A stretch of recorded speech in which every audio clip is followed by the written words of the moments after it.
Hey guys, welcome back. Alright, so today's video is in a different location. We're in the semi-kitchen area.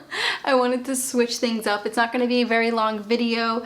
I've been seeing this topic fly around YouTube quite often, so I want to give my own little personal intake on it. And this video is going to be about the things that I do not do as a female minimalist. So let's just get into it. So the first thing is something that I have talked about for so long, and probably ever since I started this channel, and that is I do not get my nails done. I do not own any nail polish, nor do I plan on having any of those items. If you hear any noise, the fridge just turned on. Every time I talk, the fridge turns on. I don't know why. Like I said, I haven't owned any nail polish or getting my nails done probably since I was 25, 24, around there. I remember getting my nails done just because everybody else was getting them done, and then they broke at work. Actually, one nail got caught in the ice cream machine at work, and it was a freaking disaster. There was blood everywhere. It ripped off. I was in so much pain. It took like half of my real nail out, and I told myself I would never do fake nails again. So then I switched over to buying nail polish, and of course when you buy nail polish at stores, the thing with that is there always seems to be a sale, so I would just pile up nail polish. It'll be like buy one get one half off or buy one get one free. I would get colors that I never wore, so I had a little over 100 bottles of nail polish that just went to the garbage. So I do not do my nails anymore. I like my nails very plain. As you guys can see, it's been like this for years, and I love it. I love short nails. I love the fact that they're a nice clean look, and I don't have to worry about another bill, because your nails can be another expense added to your bill list each month. Next up is the perfect aesthetic kitchen slash home. This is the reason why I wanted to record the video this way, because it doesn't look too aesthetic. I did this purposely because my home isn't that perfect minimalist aesthetic vibe that you see on YouTube or on Pinterest or Instagram, and I feel like a lot of people have a misconception when it comes to minimalism because they see a lot of minimalists living in this perfect aesthetic environment, and that is not true. I tried to do that back when I had my first apartment. If you guys go back to my old videos, I tried so hard to make my apartment so perfect and make it look like a Pinterest post, when I was just so caught up on trying to make it look perfect slash be perfect that I wasn't even really like living a comfortable lifestyle. I was always trying to make my bed match my walls, or like, you know, silly things like that. And I think with me moving in with my boyfriend last year has definitely opened up my eyes to a little more color here, and things don't always need to match. A home is supposed to be somewhere you live in, and you know, it's not going to be aesthetically pleasing all the time. There's going to be clothes on the floor. There's going to be wires hanging. Example A, that's my boyfriend's work area. So I'm glad that I got out of that whole wanting everything to be aesthetically pleasing slash perfect vibe. So I do not do that anymore. As a minimalist, I just live my life.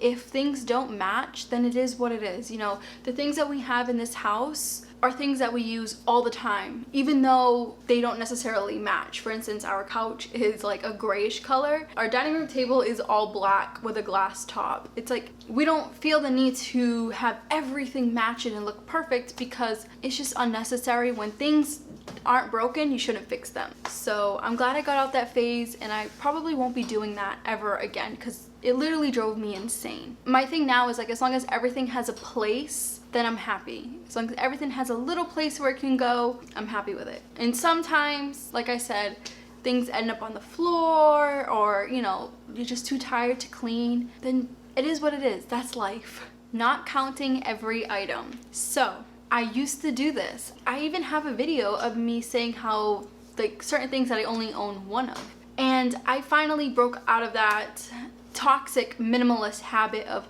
counting every item you own. The reason why I say that it's a toxic habit is because with me back then, I thought that minimalism meant you only are allowed to have a certain amount of items in the house. And I stuck with that. I stuck with like the number 50 or 100. And then there was some people that wanted me to do a video of like how many items do you own altogether? And I'm like, okay, let me count. And I would spend the whole night realizing like, oh my God, I have 100 items. I have too much. I can't do that video. Like I said, it's a very toxic habit because you're living by a number and that shouldn't be the case. So I don't do that anymore. You know, at this point, I don't even really know how much things I own because I do live with my boyfriend now, and I don't care to just go count everything. I know that certain things that I own is less, such as my makeup collection and some of my clothes, things like that, but I don't necessarily live by a certain number where it's like, all right, I only own 5 bras and that's it. Like,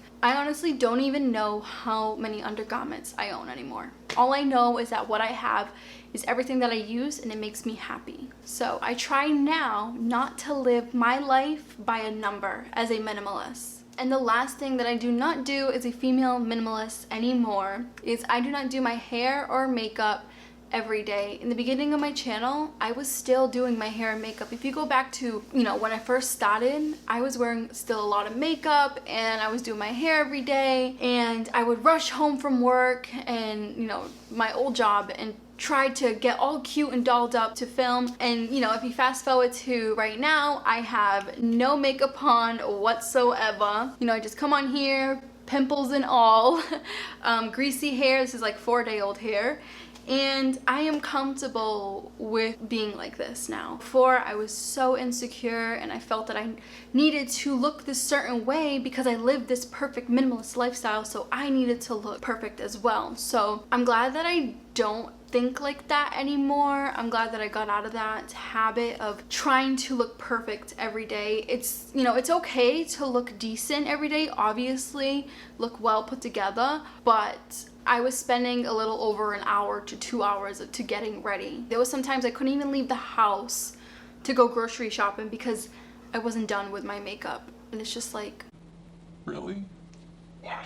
And not just with me not wanting to be perfect anymore because of the whole minimalist lifestyle, but I also don't do my hair and makeup like that anymore because life in general, my life is it is busy. Even though I am a homebody and this is my full-time job, this is a very, very hectic job where I am literally planning videos, I am editing, and I talk about this all the time where I will work all day and then I will cook at night, clean the house, and you know, life in general just gets busy. And I think back then I was just caring a little bit too much about how I look on camera. So it wasn't a healthy habit, you know, with just using the straightener and the curling iron and all that stuff every day for my hair, along with me putting so much makeup on. My face has definitely cleared up from me taking a break from makeup.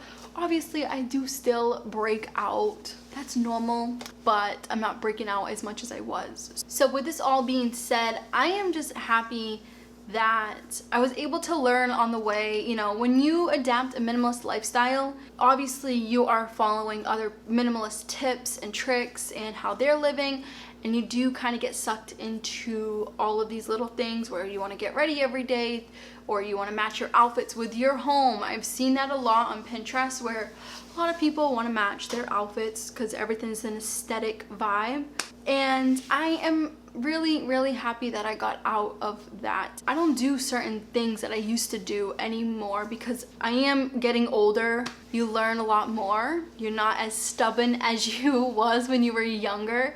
You're a little bit more open-minded when you get older. So before I end this video, I want to tell you guys that when you adapt a minimalist lifestyle, you don't have to copy everybody else. It's great to get tips and tricks from other minimalists, but you don't technically have to adapt a perfect minimalist lifestyle. So what another minimalist is doing probably works for them, and then that's great. With adapting this lifestyle, there's no manual. Finding things that work for you on your own terms. You know, there's no rule guide, there's no, oh, you have to own 50 items or less to be considered a minimalist. There's no such thing. I used to think there was, and that's why I got sucked into all of these things that I used to do that I do not do anymore. So just try your best to remember that being a minimalist doesn't mean that you have to be perfect or you have to own a certain amount of items. Minimalism should fit in your life the way you want it to fit. If you just want to declutter your shoes, then declutter your shoes only, and that's fine. So on that note, you guys, I hope you enjoyed, and I will catch you in the next video.